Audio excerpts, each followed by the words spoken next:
It began in a quiet village tucked away in the shadowed folds of southern Italy, an old farming town no one bothered to name on maps anymore. The air always felt heavy there, dense, like the earth itself was holding its breath. Luca Bronte was a fruit delivery driver. Not a romantic job, but it paid. He'd been making runs from Naples to the outer villages, especially to the convent up in the hills, Convento di Santa Croce. The nuns there had a strange obsession with bananas. They ordered them by the crate every 2 weeks, twice the amount any sane group of women could consume. But Luca didn't ask questions. You don't ask about the habits of women who've buried themselves in God and silence. On the morning of his final delivery, the sky was bruised. Not stormy, just off. Like the sun had second thoughts about rising. The drive up the winding hill path was uneventful until Luca reached the monastery gate. It was open. It was never open. He stepped out of the truck and was greeted by an odor that did not belong. Not rotting food, not animal waste, something older. Organic, but wrong, like wet carpet and sour breath. "Hello?" Luca called out. No answer. No nuns in the garden. No candles in the windows. Just silence and that smell. The courtyard was littered with banana peels. Hundreds of them, flattened, soggy, sun-rotted. Some still twitched with flies. He walked toward the chapel door. Then he heard it. A giggling sound. Childlike, playful, bubbling. But it was coming from inside the walls. Luca should have turned back. He would have lived if he had. But the curiosity in him outweighed his sense of danger. The chapel doors creaked open with a push. Inside, rows of pews were upturned. The altar was stained with a thick yellow smear. Banana rinds hung from the ceiling like limp bats. A trail of peels led toward the basement. More giggling, but it was closer now. Luca descended the steps, phone flashlight in hand, as the stone corridor below welcomed him with cold, damp breath. He found the first nun there, or what was left of her. Her habit was intact, but her body was grotesquely misshapen. Her torso was bloated and discolored, face split into a permanent grin, teeth shattered. Her hands were missing.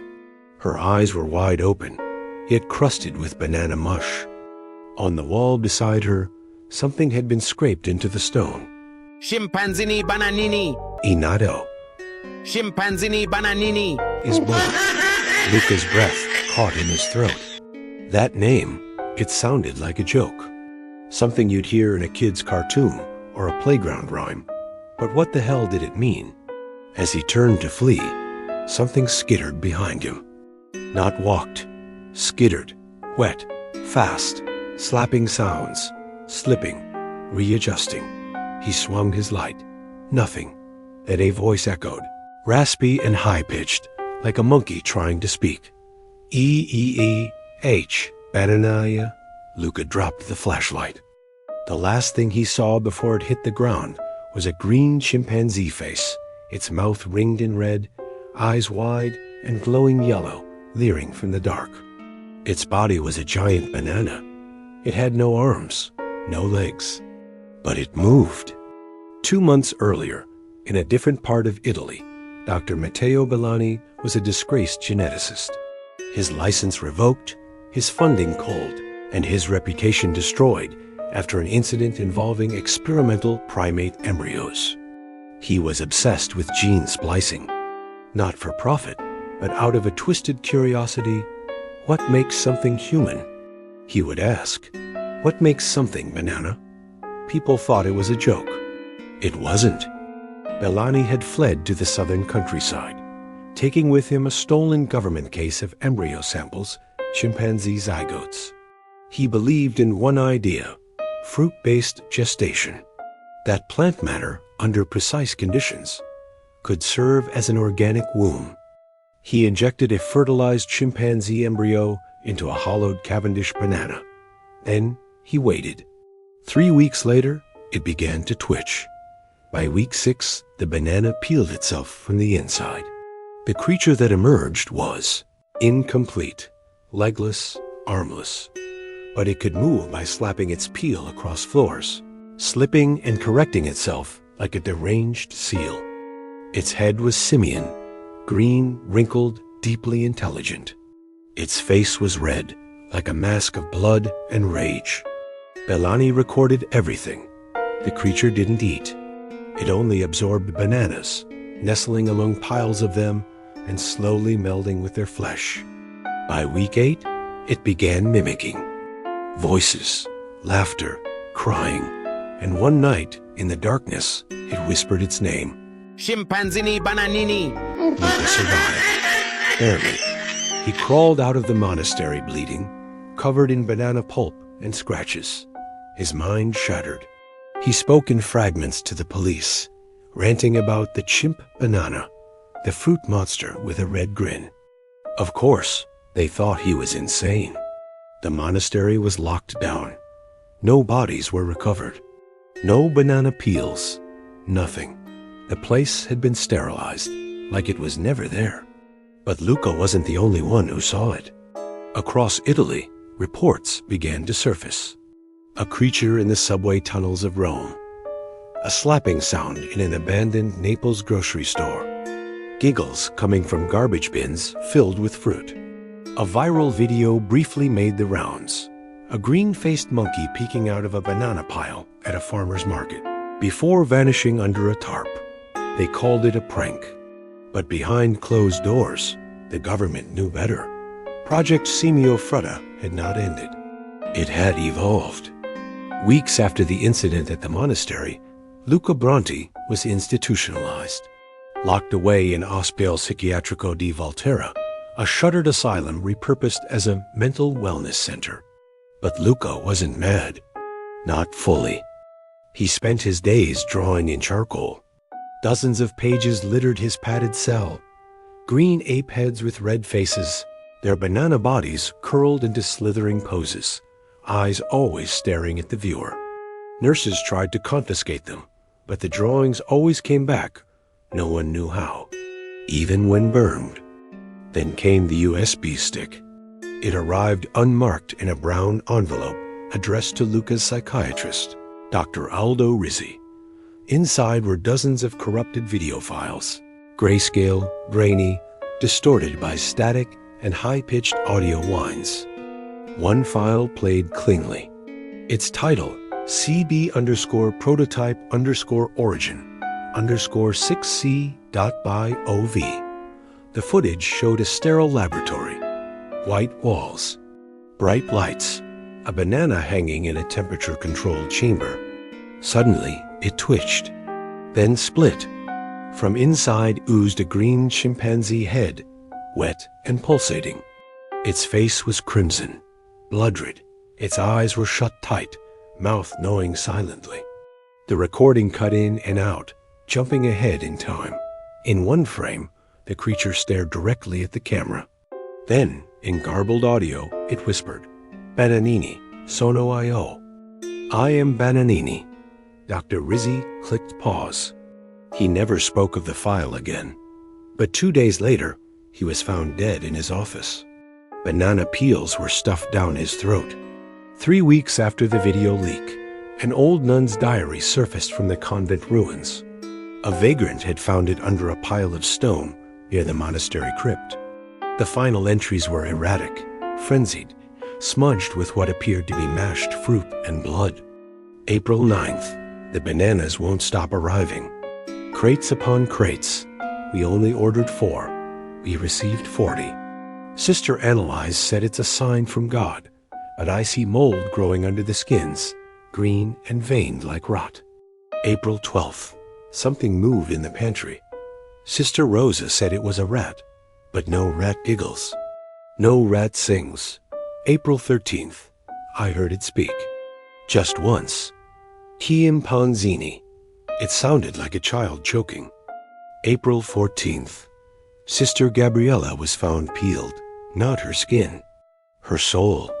Something is climbing the walls. No arms, no legs. Just slapping, like meat on tile. April 15th, It sat on the altar today, grinning, a green chimp head, red face, banana body. It looked at me and said, "You prayed. I came." That was the final entry. In a top-secret facility underneath Naples, designated Sub-Vault Cavendish, the Italian military had contained what they believed was the original Chimpanzini Bananini. held in a refrigerated chamber locked by triple-sealed doors, monitored 24/7. They studied it. They fed it bananas daily. It grew larger, more sentient. It spoke Latin. It mimicked accents. It made phone calls on disconnected handsets. But it never moved unless no one was watching. One day, a technician found the chamber empty. The walls were smeared with a message. "Non sono solo." I am not alone. The guard footage for the previous 72 hours was erased. And that was the last time they saw the original. Back in the countryside, an elderly woman named Marcella Di Luca had a small banana farm. She lived alone, no children, no family. One morning, her crops had changed. All her banana trees, dozens of them, now bore singular, oversized bananas. One per tree, thick, pulsing, breathing. At first, she thought it was a miracle. But the bananas made no sound when plucked. She stored one in her kitchen, curious. That night, she awoke to a soft slapping sound from the pantry. She opened the door. The banana had peeled itself open. Green flesh pulsed beneath. And there, curled in the center, was a tiny face. A green baby chimpanzee head. Its red eyes blinked. Its mouth opened. "Ma, Marshallowia," she screamed. But before she could run, dozens more began hatching, spilling from the crate like newborn larvae. Marcella was never found. Only her skin was recovered, laid neatly in her bed like a blanket. Back in Volterra, Luca began writing again. Only this time, it wasn't drawings. It was riddles, poems, word games. Written backward, upside down, sometimes in strange spirals. One phrase appeared over and over. 3 times born, once devoured. No limbs, yet it walks. No mouth, yet it speaks. No soul, yet it remembers. You planted it. Now it's your harvest. Researchers studied the writings and discovered an unnerving detail. Luca had perfectly replicated ancient Etruscan symbols. A language he should have no knowledge of. One symbol, in particular, appeared constantly beside the name Chimpanzini Bananini. It was the symbol for rebirth through decay. A month after the Volterra incident, Italy changed. At first, it was just whispers. Rumors of banana shipments going bad overnight, turning black, swelling, and bursting open with something wet and alive inside. But it spread. In the small town of Brindisi, an entire daycare was found emptied. No children. Only their shoes and sticky floors littered with mashed fruit. In Palermo, CCTV footage showed a peel-shaped figure slithering across cobblestones at 3 a.m. The face was unmistakable, green and grinning, smeared in red, eyes wide and joyful. It turned to the camera and waved, despite having no arms. The footage went viral, but within hours, every copy vanished. YouTube accounts were suspended, phones bricked. Even local servers were wiped. The government blamed a fungal hallucination event. No one believed it. And then, someone made a mistake.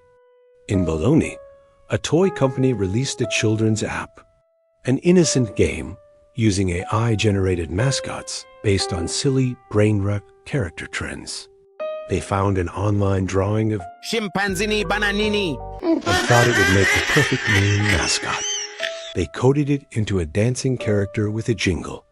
Chimpanzini Bananini, rolling round in your linguini. No arms, no legs, no shoes, no hat, but he'll peel you where you're at. It was meant to be funny. The app launched, and in 48 hours, it had 7 million downloads. Children everywhere began singing the song. Even in their sleep, parents reported waking up to their toddlers standing in the corner, whispering the lyrics in slow, guttural tones. One child bit his mother and screamed, "He lives in the peel." Soon, reports flooded in. Babies giggling at empty banana peels, yellow bruises forming on children's backs. School cafeterias attacked by, something slippery and laughing. The company was shut down. The servers were burned. But it was too late. A secret society, hidden beneath the Vatican archives, released a statement known only as Codex Babylonicus 47. The yellow fruit was never of earth. The monkey never climbed alone. The seed was not planted by man, but by the first sin. They believed Chimpanzini Bananini was not a mutation, but a reawakening. The ancient Sumerians described a being part fruit, part beast, that descended from the stars during an age of famine. It offered fruit and laughter and madness. Its name, though lost in time, translates to the peeling one. Luca disappeared from his cell on the night of a blood moon. Surveillance showed nothing, but all the walls were covered in mashed banana. On the floor, written in pulp, "It's my turn." That same night, across Italy, they hatched, not just one, thousands. Supermarkets collapsed under stampedes of writhing, skinless creatures with green heads and red faces. Children were found smiling, eyes empty, stomachs full of peels. The giggling never stopped. A lone journalist, Alessandra Vanni, managed to document the last footage of the outbreak before everything went dark. She traveled to the ruins of Convento di Santa Croce, where it all began. There, in the crypt, she found it, a throne of rotting bananas. On it sat the first, the original Chimpanzini Bananini. Its face had aged, wrinkled, cracked, but the grin remained. It looked at her. It spoke. "You gave me a name. You gave me a song. Now I give you me." And it opened its peel. Inside was Luca, alive, eyes stitched shut, mouth carved into a smile. Alessandra screamed, but the creature only laughed. "There's one of me in everyone who laughed, one of me in everyone who sang. You all peeled me with your joy." 3 months later, the outbreak was declared over. But here's the truth. It never happened, or so they say. You won't find a trace online. Every news article wiped. Every mention of Chimpanzini Bananini. Wah, wah, wah. redirects to children's cartoons or fake memes. No horror, no death, no blood, just giggles. But sometimes if you peel a banana late at night, in total silence, you'll hear it. A slap against tile, a giggling from under the table, a soft whisper behind your ear. Chimpanzini And if you hear that, don't turn around, because the real twist? He was never in Italy. He's in your kitchen now, waiting for you to laugh. So go ahead, say his name again. Say it out loud. Let him in. Thank you for tuning in. Please leave a like and subscribe, and I'll see you again next week.